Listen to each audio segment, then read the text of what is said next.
Okay, in this video, we want to cover some basic concepts that deal with fractions. First thing we need to do is talk about the different types of fractions and then how to convert between them. Before we get into that, I want to talk about finding common multiples of numbers because we're going to be looking at multiples of the denominators. One of the easiest ways to do that in finding multiples is to make lists of multiples. Now again, multiples are those outcomes when you multiply by a number. So when I look at the multiples of 3, obviously 3 times 1 is 3, 2 times 3 is 6, the next multiple is 9, and you can continue on just making lists. We've done this before in our multiple activity, so that's really all I'm asking you to do here. My last one I'm going to make is 30, and then we'll look at multiples of 5. So 5 times 1 is 5, 2 times 5 is 10, and then I'll continue on listing the multiples of 5. And for our sake here, that's as far as I'm going to go. Now I want to look and identify what multiples do they have in common. And I can see that they both have 15 and they both have 30. And I could continue on here and probably find more, but the one I'm most interested in is the 15 because that is our least common multiple. Now we're going to go to a different pair. We're going to look at listing the common multiples of 8 and 12. And again, I can list the multiples: 8, 16, 24, 32, 40, 48, and I could continue on. Multiples of 12 are going to be 12, 24, 36, 48, and again I could continue on. Our least common multiple would be the 24. We also have 48 here, but this is the one that we're interested in. And if you remember, at some point you probably remember that you could just multiply the two numbers together, and that actually works here. 3 times 5 is 15. The least common multiple, again, we're looking at the least here, is 15. But if I took the multiple of 8 and 12, I'd come up with 96, which is a multiple, but it's not the least one. And so this listing is going to help you find the least common. The reason that 96 is not the least common is 8 and 12 have common factors. And I don't want to go into anything more than that. I just want you to have a method that if you're not recognizing common multiples, you can go back to this method and list them to find them. Okay, so the next thing we want to do is we want to just look at the different types of fractions. So on these two circles, I guess I'd like you to start out with just shading in that first portion there. Underneath that, what I want to point out here is that this circle, this first circle, is broken into fourths, and that is going to be our denominator. So the denominator tells you the number of pieces the whole has been broken into. Okay, and I've shaded 1, so I have 1 out of the 4. So I have 1/4 or 1/4. This is called a proper fraction. The bottom number is smaller than the top number is smaller than the bottom number, which tells you that it fits within 1 unit, 1 whole unit, so 1/4 here. Now I want you to look at this whole thing together and shade that second circle. So looking at this whole entity, if I wanted to identify that amount, it would be 1 and 1/4. And I think you can see why that is called a mixed number, because it's a mix between a whole number and a fraction. Now I want to take that second circle and I want to break it into quarters with the crosshairs like this. So I've broken it into fourths, and so I can see how many quarters I have shaded. I would count them up. I'd have 1, 2, 3, 4, 5 quarters, or 5 fourths.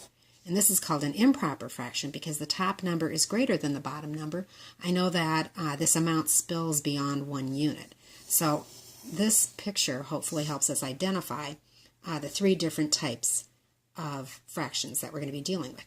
So what I want you to get here, the next step that I want you to get here, is that when I'm looking at this whole entity, these two figures together, I can see I have 2 different ways to express that. I could express it as a mixed number or as an improper fraction. And so what I want to do is I want to be able to show you how we can convert between these 2 amounts without having to draw a picture. So I'm going to start with the mixed number. If I had 1 and 1/4 and I needed to rewrite that with a total number of fourths, what a lot of students remember here is they just do a multiply here and a plus here, and you kind of look at it as a backwards C. I'm going to say 4 times 1 tells me I have 4 quarters to begin with in this whole unit. So I'm going to be taking 4 times 1 plus 1 more would give me a total of 5/4. So that's one way that you can think about converting from a mixed number to an improper fraction. You have how many full sets of this denominator and then add the numerator to say that you have that many more beyond that.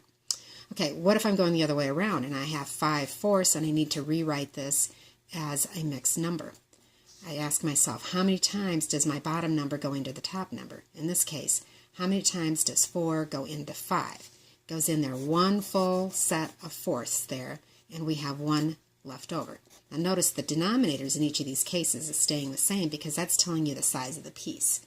Another way that students think about this is, if you remember when we were talking about converting from fractions to decimals or so forth, we looked at taking the top number divided by the bottom number, which means that you're putting 5, the top number, inside the house, 4 outside. In other words, 4 goes into 5 how many times? 4 goes into 5 one time, with how many left over? We have 1 left over, we have 1/4 left over. So many times students start with this, but they move to this notation because it's really the same wording. 4 goes into 5 how many times? Here you're saying 4 goes into 5 how many times? You're just notating your work a little more simply. Okay, so we're going to practice that. We're going to convert this first row. We're going to be converting from improper fractions to mixed numbers. And so our wording again is the bottom number goes into the top number how many times? Okay, so 5 goes into 13 how many times? Goes in there 2 times, so that's your big number, saying you have 2 full sets of 5 with 3 left over. So if you wanted to look at a picture, this picture would look kind of like this. So we'd have 2 full sets of fifths with 1, 2, 3 left over. If I wanted to really nail down the picture, I would kind of draw it out like this. So I have a set of 5 here, a set of 5 here. That gives me 10 plus 1, 2, 3 more, the 13 fifths.